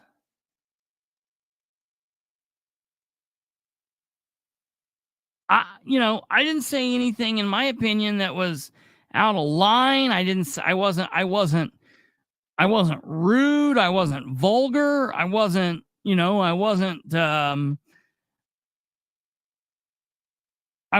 doing anything. I looked directly at Scott the entire time, and he was just not happy with anything I said. And when stuff like that's going on, it's gonna be like, why? What's the deal? What is so broken with you and broken within you that you feel that what's being said here is wrong? How can that be? Okay. Republican candidates and officials share their views with area residents Saturday during what has become an annual event at Prescott Farms. United States Representative Jim Banks, Lieutenant Governor candidate Micah Beckwith, Indiana State Secretary of State Diego Morales, State Senator Jeff Rotz, and State Representative J.D. Prescott, who hosted the event, discussed various issues and pushed for continued GOP leadership in Indiana and the return of former President Donald Trump to the White House. We know Rokita and Marlon Stutzman couldn't be there. Among their agenda items, they pushed for tax reform, fiscal responsibility, strengthening election laws, ending abortions, securing the southern border, deporting those living in the country illegally, opposing transgender issues, and fighting the woke agenda. Prescott, who is seeking his fourth term as a state representative against Democrat John Bartlett of Blackford County, called for Republicans to be aggressive in using their supermajority if governor candidate Mike Braun and Beckwith are elected. His top proposal is to eliminate property tax and replace them with a 7% sales tax on services, with exemptions for the medical and education sectors. He called for changing to a consumption-based system. The rural Union City resident also pushed for reducing health care costs and paternal rights in relation to transgender issues, and strengthening election laws. All right. Now, I want to say this. Someone said it earlier. I think it was GW. Actions speak louder than words. I've heard every single Republican say all of this crap for the last 12 years, and they've not done a damn bit of it. And what kills me is these state representatives, they run every 2 years. We're hearing them run every 2 years. They do a campaign, they take office, and then they're basically campaigning before you turn around again. And I can tell you, I have heard the same campaign from all of these people for the last 12 years. They get in office and they don't do a damn thing about any of it because it's a good campaign strategy. If they do something about it, then they cannot campaign on it next time, and they've got to find something else to do. And it's tiring, and it's a lot of work. And it might be controversial or this or that. So what they do is they campaign for all these things they want to do. They get in office. They don't do a damn one of them. And then they campaign again, and they're like, we'll do this, we'll do this, we'll do this. And people keep buying for it over and over and over. Meanwhile, well, that's because on occasion they actually do keep a promise. Yeah. They did pass constitutional carry. Mm-hmm. It took them 16 years to do it. Back up. They did pass constitutional carry after a while, but they didn't pass constitutional carry in a constitutional carry bill. They were too chicken shit to do that. They passed it in the back of some other bullshit law, and thank God we got it. We got it how we got it, but not one of those people could sack up enough to write a constitutional carry bill and put it through the way that it should have been.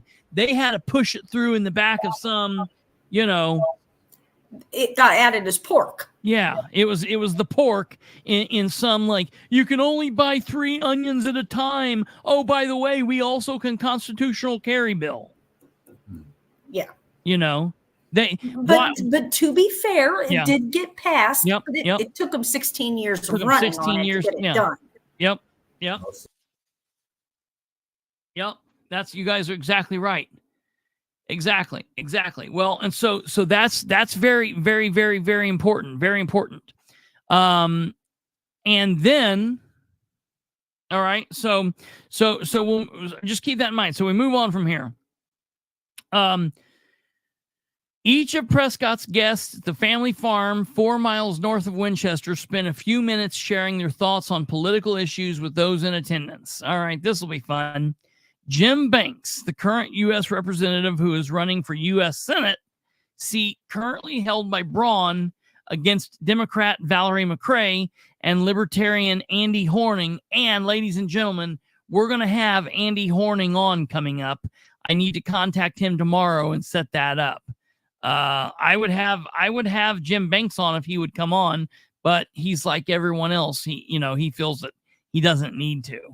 So, you don't deserve to hear what he's got to say, and it is what it is. But we're going to have Andrew Horning on, and I would have Valerie McRae if she would come on, but, we get to find out. Anyways, here's what I like about Horning. Horning reached out to me. That's a candidate. Horning said, hey, I know you do a show. I'd love to come on your show. I said, let's make it happen. All right, let's go on. Spent the beginning of his comments complimenting the rest of the Republicans. All right, because that's one thing they do. They like to sit around and lick each other's asses. Okay, so that's one thing. So Banks was talking about how pretty all the rest of the Republicans were. Calling governor candidate Mike Braun the most conservative governor we're going to have in my lifetime. Is he sick? Is Jim Banks sick? That's nuts. Why would you say something like that? Because Mike Braun's not even that conservative. And Rokita is the best attorney general. Well, how come he keeps getting complaint after complaint after complaint? They're getting they're going to take him back for another complaint coming up. We could do a lot better, man. He touted Prescott's fiscal conservatism and his efforts to keep Chinese money out of the state.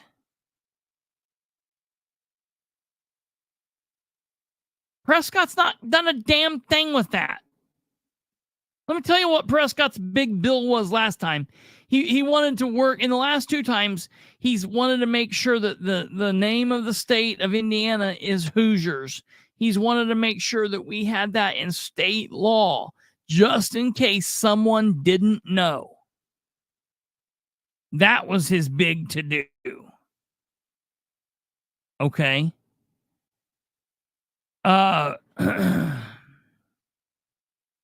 Banks also spoke up against biological males competing girl sports, calling it a common sense issue and praising Indiana's ban. I'm very proud of my state, this great state, he added.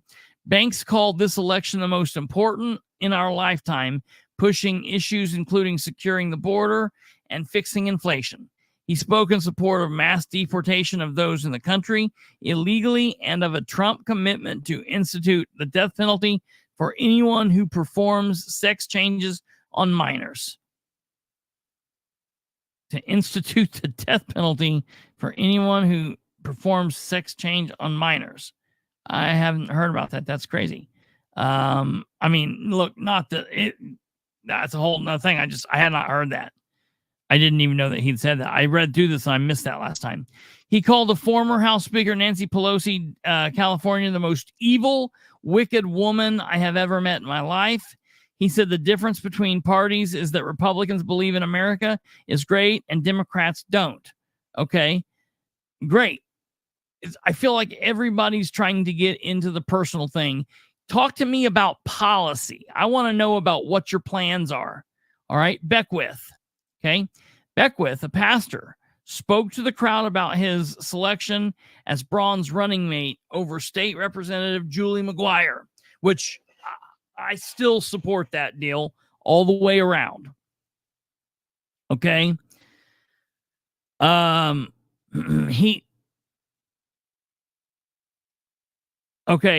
McGuire was endorsed by both Braun and Trump. He said he felt it was right for the decision about the lieutenant governor candidate to be put in the hands of the delegates at the Republican State Convention, which I agree with, which is how it's normally picked. Braun is running against Democrat Jennifer McCormick and Libertarian Donald Rainwater. Like Banks, Beckwith spoke against biological males completing in girl sports. He said life begins at conception. Okay. He expressed his support for Prescott's tax plan. Ding, ding, ding, ding, ding, ding, ding, ding, ding, ding, ding, ding, ding. Listen to this, folks. Beckwith expressed his support for Prescott's tax plan.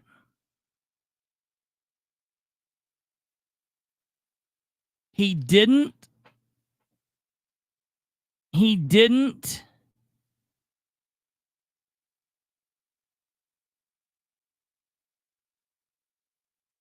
weird.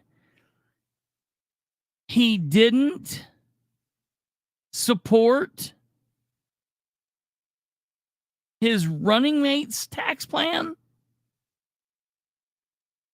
Beckwith didn't support his running mate's tax plan. He's supporting JD's tax plan.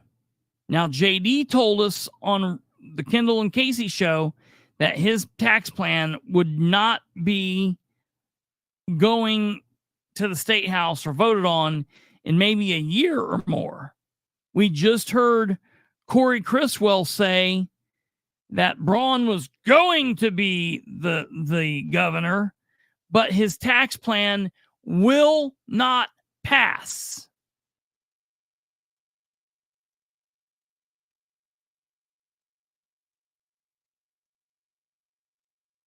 I'm telling you, folks, we are hearing a perfect storm. A storm is coming. And this storm is going to set up to be a big fight between the Republican governor candidate and the Republicans elsewhere. And it very possibly even includes the running mate. And I'm telling you, if the Republicans are this dysfunctional, we really need to consider what our options are. And Jennifer McCormick's not the option. The only other option to me that I see that doesn't seem nearly as dysfunctional is Donald Rainwater. All right, let's keep this going. We're almost done. Beckwith, okay. So he's supporting Prescott's plan. It's really not your property if you have to pay government rent to stay there. I agree. He said in addition, pushed for property tax relief for those 65 and older. Beckwith said Hoosiers seeing a movement of individuals that will be strong and bold. I think Indiana is poised, he said. We are poised to bring vision to the nation. We are going to work with the General Assembly, and we're going to say Indiana knows what truth is, and Indiana is not afraid to defend truth. All right. I can't wait until Beckwith is on my show and defending truth again. I cannot wait. I cannot wait. All right, we'll come back to that. He referred to the states, including California and New York, as liberal cesspools of wokeism. I don't need to hear these people talk about New York and California or anywhere else. Let's focus on Indiana. I don't care about what's going on in California. Let's focus on Indiana. All right. Diego says Morales, who others repeatedly refer to as the hardest working man in Indiana politics. No, that's not true. It means he gets up early and he goes in early, but I don't think he spends a whole lot of time doing his job. He drives around, he flirts with the girls, and he takes a bunch of pictures and stuff, but he's not impressing me much. All right. That's that. All right. He visited all 92 counties during his first 3 months in office. That means diddly shit. He urged others to make similar efforts. He also touted House Bill 1264 from the last legislative session in Indiana that addressed various election issues, including asking voters for proof of citizenship. He also praised efforts to keep foreign money out of state elections. Morales left voter registration forms on each table and encouraged folks to visit indianavoters.com, which is good. He is not up for election this year. Jeff Rotz R. of Richmond, whose district no longer includes Randolph County, he kept his remarks brief. He praised Prescott and Banks and said Indiana was the envy of a lot of states because of its fiscal policies. He also touched on transgender issue, echoing the thoughts of his fellow Republicans. Rotz expressed hope that Friday's endorsement of Trump from former independent president candidate Robert F. Kennedy would push him over the hump and help us become the nation that's reflective on the goodness of the American people. So that's the end of that, folks. I just wanted to focus on this because, again, we're seeing how heavily intertwined Beckwith is. So heavily intertwined with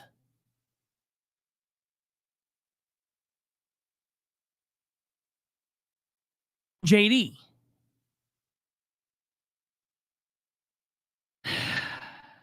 So I don't know. But I will tell you, Micah told me today he was interested in coming back on the show. I'm interested in getting some questions answered. I'm interested in getting some answers to some serious questions. I appreciated last time how Beckwith was willing to stay on and answer every question that came in. I very much appreciated that. I thought that was fantastic. We now have a lot more questions, and I'm just going to be honest. Since he was here, I've not been able to get him to answer one of my questions.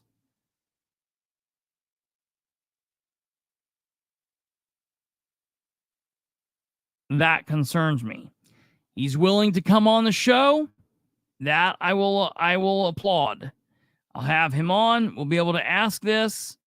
We'll be able to get to the bottom of what's going on here.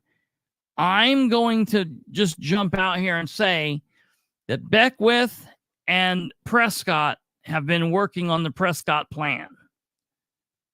And if that, in fact, is happening, that, along with the fact that Braun didn't go to talk to the General Assembly about his plan, and the fact that you've got Corey Criswell repeating what he's hearing from the higher-ups, that they're not going to support Beckwith's plan, the Republican Party is in a major rut, problem, disaster. And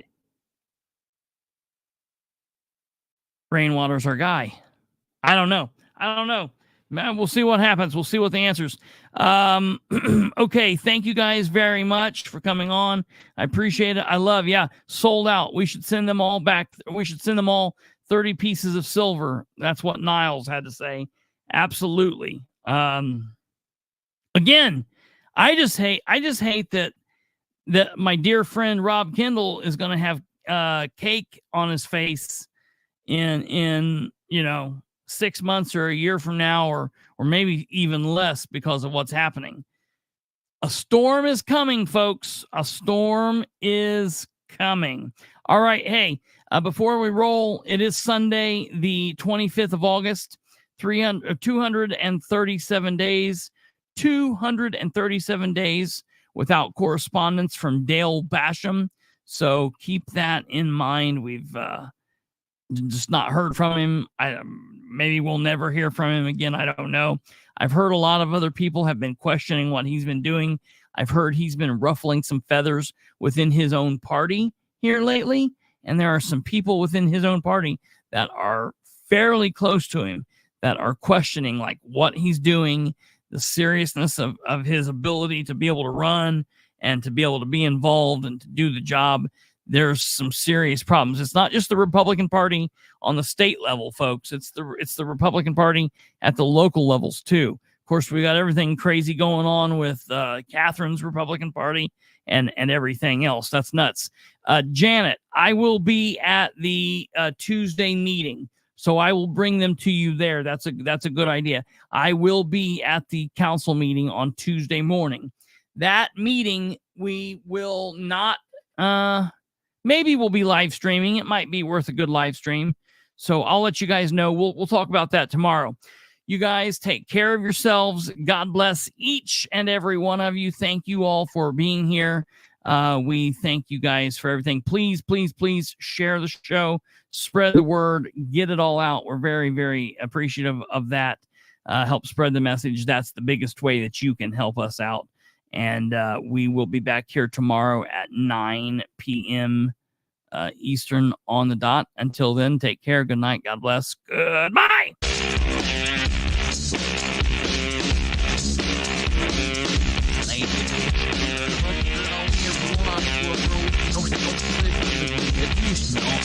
You'll have to do the storm. Okay.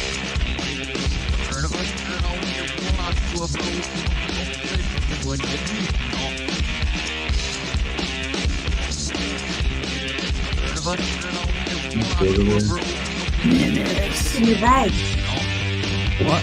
But I didn't get it out. I never get it in the bag because it's got 15 million buttons on which one it is. Welcome to my world.